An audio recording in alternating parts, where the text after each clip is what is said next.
किसान का सपना, बेटा बनेगा कलेक्टर। महुआपुर यह एक छोटा सा गांव था जहां किसान अपने खेतों में दिन रात मेहनत करके अपनी आजीविका चलाते थे। इसी गांव में एक गरीब किसान था, रमेश।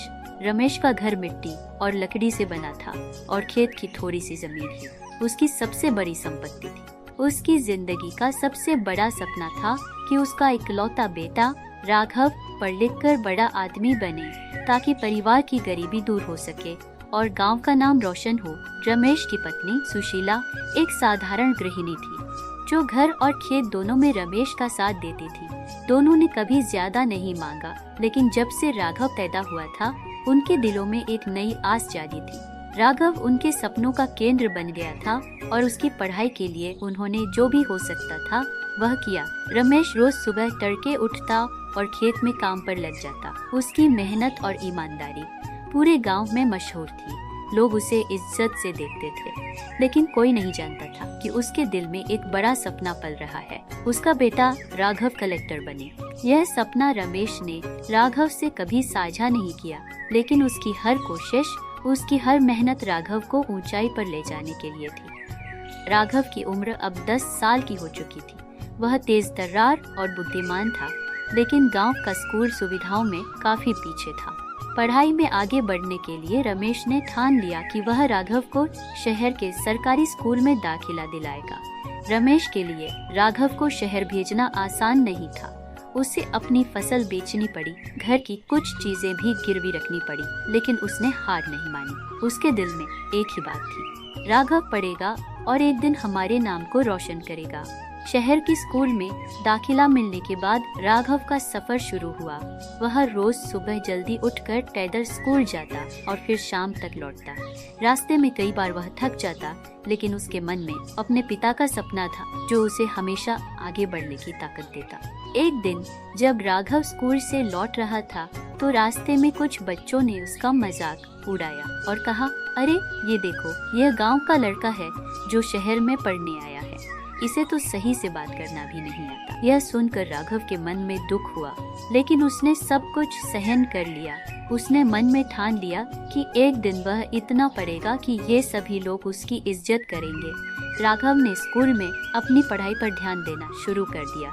उसे कई बार कठिनाइयों का सामना करना पड़ा, लेकिन हर बार वह खुद को मजबूत पाता। उसे शहर के कई बच्चों के सामने खुद को साबित करना था, लेकिन उसके पास ढंग से किताबें खरीदने के पैसे भी नहीं थे। रमेश ने जैसे तैसे करके उसकी किताबों का इंतजाम किया, लेकिन इस दौरान रमेश खुद कर्ज में डूबता गया। रमेश को अपने फैसले पर गर्व था, लेकिन उसके दिल में चिंता भी थी।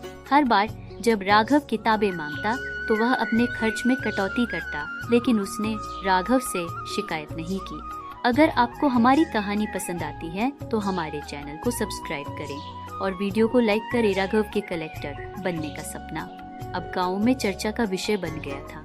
कुछ लोग उसे हौसला देते तो कुछ लोग हंसी उड़ाते। रमेश को यह सुनकर बुरा लगता, लेकिन वह लोगों की बातों से घबराने वाला नहीं था। एक दिन गांव के मुखिया ने रमेश से कहा, अरे भाई, ये सब फालतू के सपने हैं। किसान का बेटा खेती करेगा, यही उसकी तकदीर है। तुम अपने बेटे को कलेक्टर बनाने का सपना छोड़ दो। रमेश ने सिर झुका लिया, लेकिन मन में सोच लिया कि वह अपने बेटे के लिए सब कुछ करेगा। उसी रात उसने राघव से कहा, बेटा, लोग जो कह रहे हैं उसे मत सुनो, हमें अपने रास्ते पर चलना है। मेहनत से सब कुछ संभव है। अगर तुम सच्चे दिल से मेहनत करोगे तो तुम्हारे पापा का सपना जरूर पूरा होगा। राघव ने अपने पिता की बातें सुनकर प्रण किया कि वह हर हाल में अपने पिता का सपना पूरा करेगा। राघव ने कड़ी मेहनत करनी शुरू की। स्कूल की पढ़ाई के साथ साथ वह अतिरिक्त समय निकालकर गांव के बुजुर्गों से गांव के इतिहास और प्रशासन के बारे में जानकारियां लेने लगा। वह समझता था कि एक कलेक्टर बनने के लिए उसे गांव और उसकी परेशानियों को अच्छी तरह से समझना होगा। राघव के पिता रमेश उसे प्रेरणा देते रहते। एक रात रमेश ने राघव से कहा, बेटा, इस गांव में न जाने कितने बच्चों ने बड़े बड़े सपने देखे, लेकिन हालातों ने उन्हें दबा दिया। पर मैं जानता हूँ कि तुम अलग हो, तुम हार मानने वालों में से नहीं हो। यह सुनकर राघव के हौसले बढ़ गए। और उसने ठान लिया कि वह कभी हार नहीं मानेगा। गांव में एक बार अकाल पड़ा जिससे फसल पूरी तरह खराब हो गई। रमेश का पूरा साल बर्बाद हो गया और कर्ज का बोझ और बढ़ गया। राघव ने जब यह देखा तो वह भी काम ढूंढ लेने के बारे में सोचने लगा, पर रमेश ने उसे रोक दिया। रमेश ने राघव से कहा, तुम्हारा काम सिर्फ पढ़ाई है, ये सब जिम्मेदारी मेरी है, तुम बस पढ़ाई पर ध्यान दो। रमेश ने अपनी भैंस बेच दी और राघव की पढ़ाई निकालने के लिए दिन रात मजदूरी करने लगा। राघव ने अपने पिता के इस त्याग को देख ठान लिया कि वह चाहे कितनी भी कठिनाइयां झेले, अपना लक्ष्य नहीं छोड़ेगा। राघव के जीवन में अगला बड़ा मोड़ तब आया जब उसने देखा कि गांव में लोग सरकारी योजनाओं का लाभ नहीं उठा पा रहे थे। कई योजनाएं सिर्फ कागजों में ही रह जाती थी। राघव ने इसका हल निकालने का निश्चय किया। उसने गांव के युवाओं को एकत्रित किया और उन्हें शिक्षा और सरकारी योजनाओं के बारे में बताया। धीरे धीरे उसने गांव में एक परिवर्तन की शुरुआत की, लेकिन उसकी इस पहल को कई प्रभावशाली लोगों ने बुरा समझा और उसे रोकने की कोशिश की।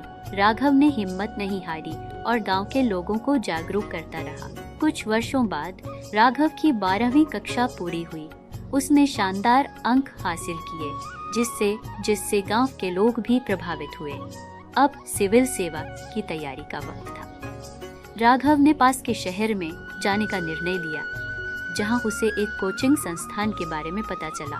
रमेश ने अपनी जमीन गिरवी रख दी ताकि राघव की पढ़ाई में कोई बाधा न आए।